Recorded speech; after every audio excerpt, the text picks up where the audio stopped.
When you need a mortgage, don't stress at all. Just tune right in and give these guys. Good morning, everyone. Today is Friday, March 20th. We're almost done with Lent. What is going on, boys? What's going on, fellas?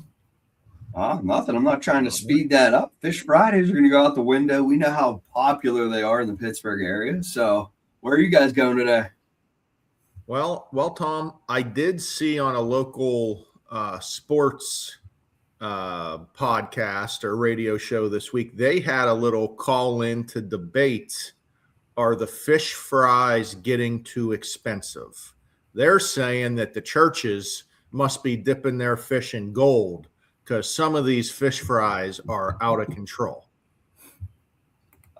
Man, I don't know. I could go back and forth. I'll tell you prices here. So I did get a fish meal from St. Malachy's here in Kennedy. Got a little pierogi, got a halushki. You do have to get all the a la carte items extra. It ended up coming out to about $44 for, a decent sized meal.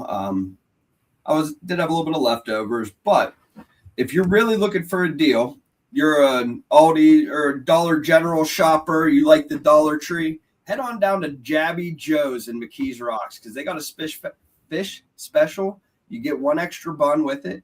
You get feed two. You get mac and cheese, fries, and coleslaw for $22. So if you're not going there, I could see it being outrageously expensive because that is the only place that is affordable.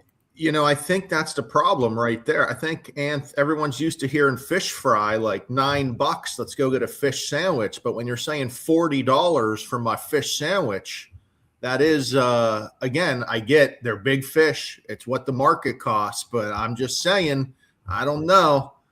I did get a dozen pierogies and some halushki I ate the next day. So we'll say 3 meals for $44. Me, my wife, and a lunch. I mean, depending on where you go, man, if that fish is big enough, like Tom said, just get an extra bun. Call it a day. Yeah. I mean, there's not many places. Only the country club serves one fish sandwich. But everywhere else, you get two when you order. Listen, I wasn't trying to start a battle. I know Tom is very, very protective of his fish sandwiches. I was just saying that's the talk of the town is sometimes they seem a little expensive where, when we were kids, that was the deal. Go get your fish sandwich every Friday of Lent and you weren't breaking the bank. But if you're taking I'll end this discussion right here in 3 minutes. We can move on to mortgage. I'm going to get pasta tonight. Well, we will continue on, but it is kind of like a good, our talk today is about the pre-offer huddle. This is what it's all about. Having a group talk, having some communication back and forth to make sure exactly what you're putting in for your client, for the buyer, is not only good for the real estate side, but it's good for financing. And why we find it so important is you need to make sure the purchase price is correct. That down payment makes sense to your client. A lot of clients are thinking their only cost is the down payment. Then they get a closing cost sheet and they say, wait a minute, I only wanted to pay this. Why are all these other costs? So you need to make sure everyone's on the same page. Plus, there are items we can do on the back end. If your buyer is fully pre-approved and we know the address, Tom, we can look at potentially seeing if we got an appraisal waiver. We could see if Anthony's going to buy out the mortgage insurance or buy down the interest rate. You can give the buyer up to date, up to the second information for their offer that could definitely help. I mean, it's so important to communicate. I can't tell you how many times we have people that just, willy-nilly put it in and things are messed up because we didn't talk about the loan amount, the down payment, certain things with a different property. Maybe the taxes were higher to throw something a little out of whack. We always need to be talking before the offer gets put in, and we're more than happy to provide those estimates, unlike some other banks. So I feel like there is such a benefit to talking to us before you put an offer in with our pre-approval letter on it.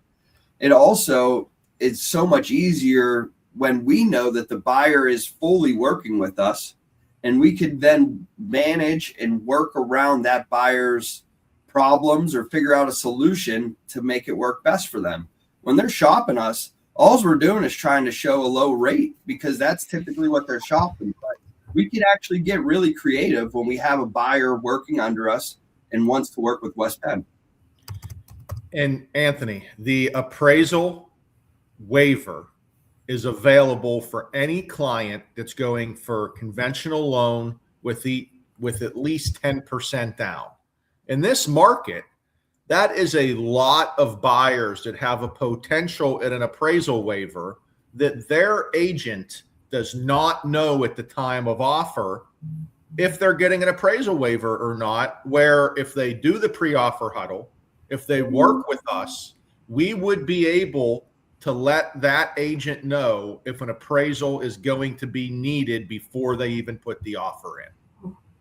Yeah, I mean, it's the whole premise of a pre-offer huddle is very important. I mean, the appraisal waiver, that could certainly help with the offer if we get that up front.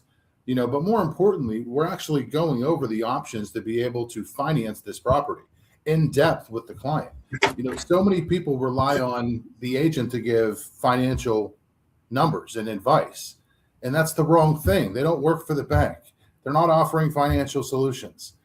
Working together with your lender as well as your agent to, come together as far as figuring out what the best offer would be based on what the seller could accept, as well as what the financing options would work best for the client, is going to be so beneficial in the pre-offer huddle, because that makes the buyer fully aware of what they're looking at as far as numbers, and not just guesstimates, based on, whatever, but real numbers. And then ultimately it also helps the agent confidently submit that offer knowing, hey, this is the best offer we can submit. So doing the pre-offer huddle is a very important thing.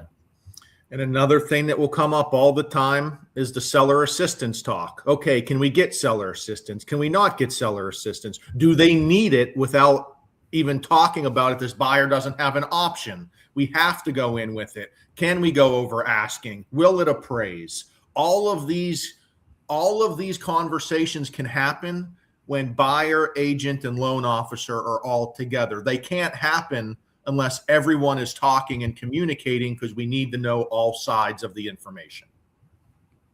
Yeah. And we're more than happy to do it. That's the most important thing to remember.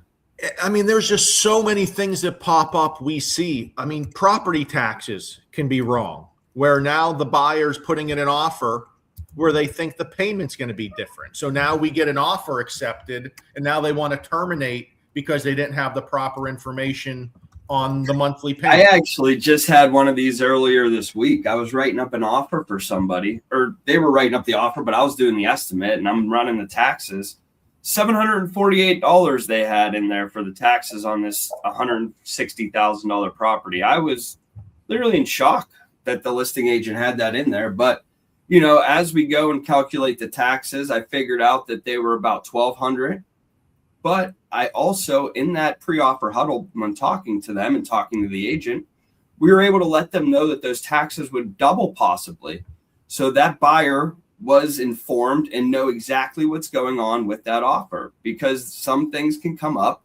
And if the monthly payment doubles or the taxes double for the monthly payment for a buyer, they might not be able to qualify or make that payment. So these are some of the things that we could talk about and let them know as well. It's all valid information. And everyone in this business, whether you're a lender or a real estate agent, should understand how the property taxes work in our area. I get the public may not fully understand it.